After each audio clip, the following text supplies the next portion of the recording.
말씀 위에 서서 내 뜻 버리고 감정을 버리고 말씀에 서니 불완전한 믿음 완전해지고 내가 이제부터 주만 붙드네. 나의 생명 되는 내 주 예수님 영원토록 모셔 내 기쁨 넘치네.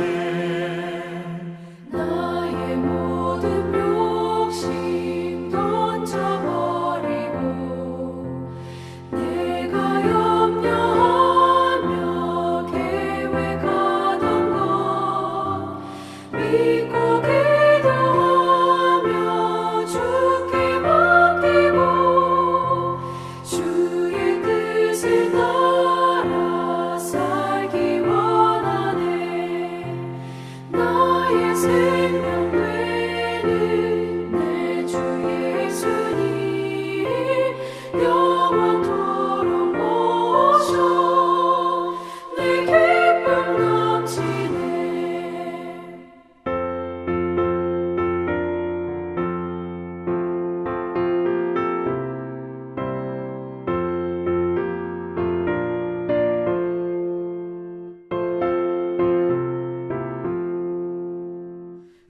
믿음으로 낯을 주께 던지고 끊임없이 주를 찬송하면서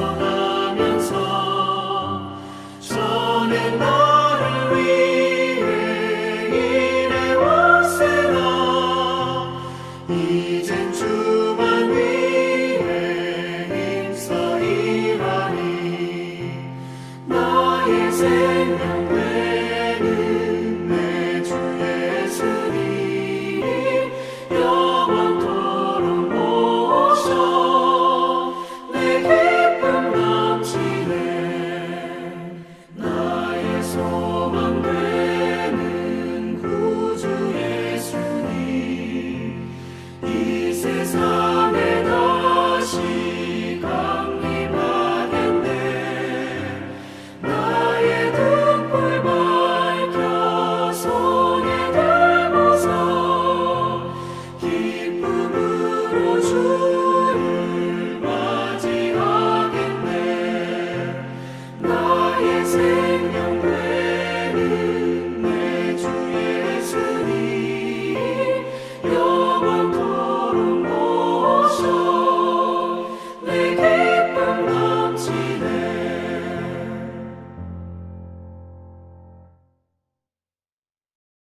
하나님의 크신 은혜와 평강이 오늘도 모든 성도들의 삶의 자리마다 충만히 임하시기를 기원합니다. 기도하겠습니다.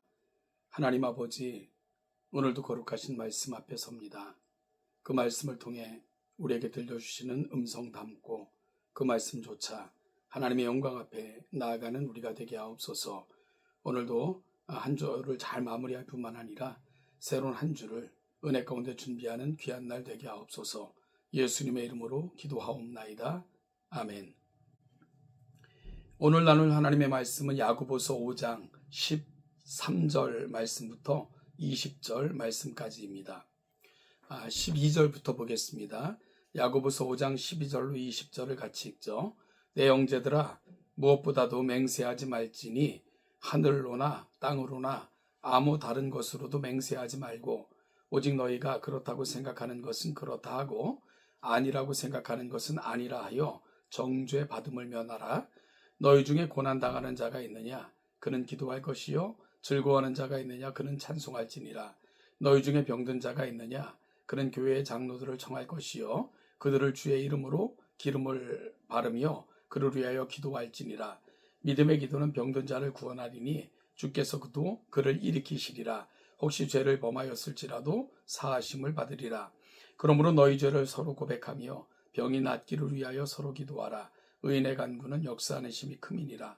엘리야는 우리와 성정이 같은 사람이로되 그가 비가 오지 않기를 간절히 기도한즉 3년 6개월 동안 땅에 비가 오지 아니하고 다시 기도하니 하늘이 비를 주고 땅이 열매를 맺었느니라. 내 형제들아, 너희 중에 미혹되어 진리를 떠난 자를 누가 돌아서게 하면 너희가 알 것은 죄인을 미혹된 길에서 돌아서게 하는 자가 그의 영혼을 사망에서 구원할 것이며 허다한 죄를 덮을 것임이라.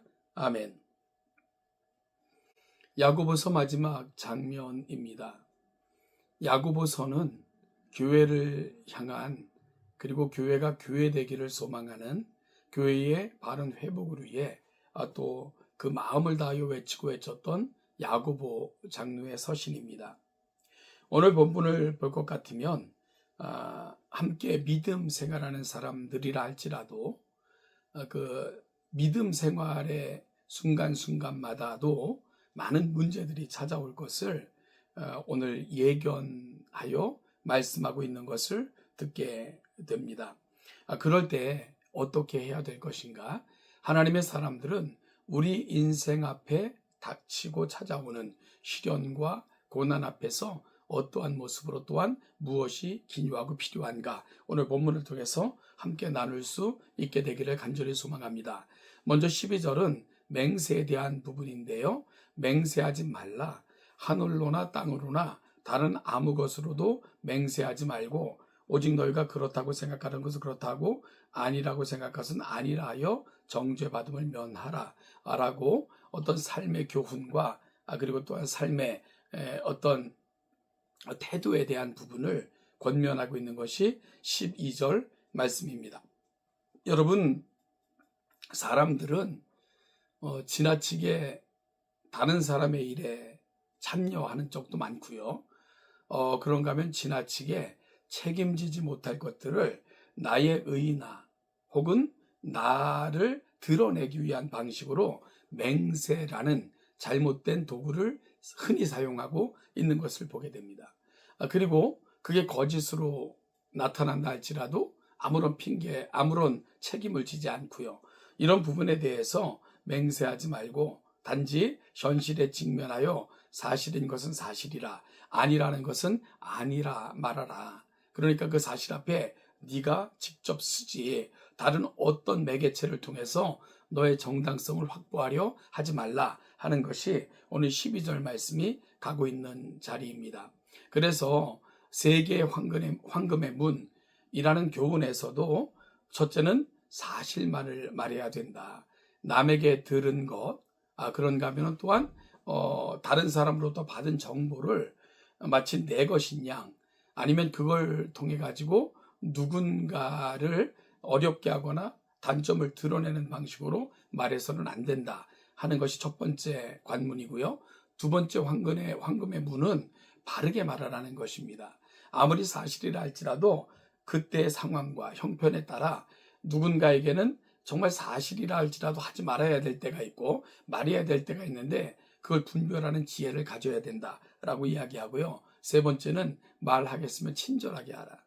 여러분, 말이라는 것은 커뮤니케이션, 하나님께서 소통의 도구로 주신 것입니다. 따라서 말을 통해 서로를 이해하고 말을 통해 서로를 담고 말을 통해 서로를 배려하고 세워주는 것, 이게 언어가 가야 되는 자리인데요. 그렇기 때문에 때로는 아픈 말을 한다 할지라도 때로는 칭찬의 말을 한다 할지라도 친절하게 말하라 하는 것이 황금의 문 세 번째 관문이 되는 거죠. 오늘 우리는 누군가를 대할 때, 특별히 공동체를 대할 때 어떠한 모습으로 대해야 될 것인가, 헛된 맹세로, 사실이 아닌 것들로, 아니면 누군가를 어렵게 만들기 위한 그러한 언어나 태도가 아니라 누군가를 유익하게 하고 진실을 진실되게 드러나는 방식의 말하기와 삶의 고백들이 있기를 간절히 소망합니다. 13절부터 18절까지는 기도의 중요성을 이야기하는데요. 특별히 공동체의 기도에 대한 부분을 말씀하고 있는 것을 우리가 보게 됩니다. 그래서 너희 중에 고난당하는 자 기도하고 즐거워하는 자는 찬송하는데 혹시라도 너희 중에 병든 자가 있으면 그는 교회 장로들을 청하라. 그리고 청함받은 장로들은 주의 이름으로 기름을 바르며 그를 위해 기도하라 라고 말씀하고 있는 것을 우리가 듣게 됩니다. 그럴 때 하나님께서는 그 기도를 통해 능력을 보여주시고 그 기도를 통해 하나님의 거룩한 일이 성취되도록 일하신다라고 말씀하고 있는 것을 보게 됩니다. 여러분, 우리의 기도는 그냥 헛된 말의 유의가 아닙니다. 이것은 어떤 그냥 마음의 단순한 소망을 아뢰고요. 그리고 운 좋으면 응답이 되고 아니어도 어쩔 수 없는 그런 것이 아니라 이 기도라는 것은 하나님을 대면하는 행위이고 하나님을 내 삶 속으로 초청하는 정말 가장 거룩한 순간이며 그럴 때 하나님께서는 우리 인생 가운데 임재하셔서 일하시는 통로, 그것이 바로 기도가 되는 것입니다. 따라서 오늘 야고보서를 잘 묵상하고 있으면 결국은 교회가 답이구나 알려주고 있는 거죠. 우리 공동체를 살펴 고난당하는 자가 있으면 고난당하는 자가 자유롭게 연락을 해서 기도를 요청할 수 있어야 됩니다. 그리고 기도를 요청받은 사람은 기름을 부으면서 정말로 간절히 기도함으로 그의 육신의 질병뿐만이 아니라 영혼의 죄를 치유받도록 하는 것, 이것이 바로 교회가 해야 될 일입니다. 그리고 이것이 바로 병원과 교회가 다른 점이기도 하죠. 우리의 기도가 얼마나 귀하냐, 병이 낫는 역사가 있을 뿐만 아니라 정말 우리 삶의 문제들, 그래서 엘리야는 우리와 성정이 같은 사람이로되 비가 오지 않기를 간절히 기도한 즉 3년 6개월 동안 다가 비가 오지 않고 다시 기도하니 하늘이 비를 주고 땅이 열매를 맺었다.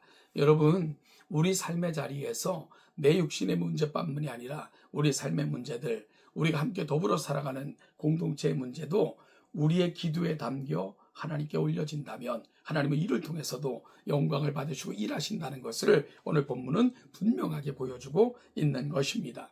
따라서 공동체는 다시 기도의 자리로 나아가야 됩니다. 내 자신의 기도를 넘어 서로를 위해 기도하고 서로를 담고 세워주는 그런 기도의 자리, 교회에게 너무 필요하고요. 서로가 서로에게 부탁하고 요청하고 기도하고 이런 일들이 자연스러워지는 교회, 우리 동천교회가 될 수 있기를 소망합니다. 마지막 19절 20절 보면 내 형제들아 너희 중에 미혹되어 진리를 떠난 자를 누가 돌아서게 하면 너희가 할 것은 죄인이 미혹된 길에서 돌아서게 하는 자가 그의 영혼을 사망에서 구원할 것이며 허탄한 죄를 덮을 것입니다. 여러분, 결국은 교회가 건강해야 됩니다. 그래야지만 진리의 터가 되고요. 그리고 진리가 진리로 온전하게 드러내고 누군가를 그 진리의 틀에 담게 됨으로 벗어나지 않도록 큰 역할을 감당하는 게 교회가 되는 거죠. 그러므로 말미암아 미혹되어 진리를 떠난 자가 다시 돌아올 수 있는 것, 그런가 하면은 그들을 미연에 방지할 수 있는 것은 교회가 하나님의 말씀으로 얼마나 건강해져야 되는가 하는 것들을 담고 있는 본문이 오늘 본문이며, 이러한 역할을 감당하는 교회, 이런 역할을 감당하는 성도는 하나님께서 존귀한 자로 여기시고 그들을 통해서 세상의 허대한 자가 덮이는 아름다운 도구로 사용하실 것임을 말씀하고 있습니다.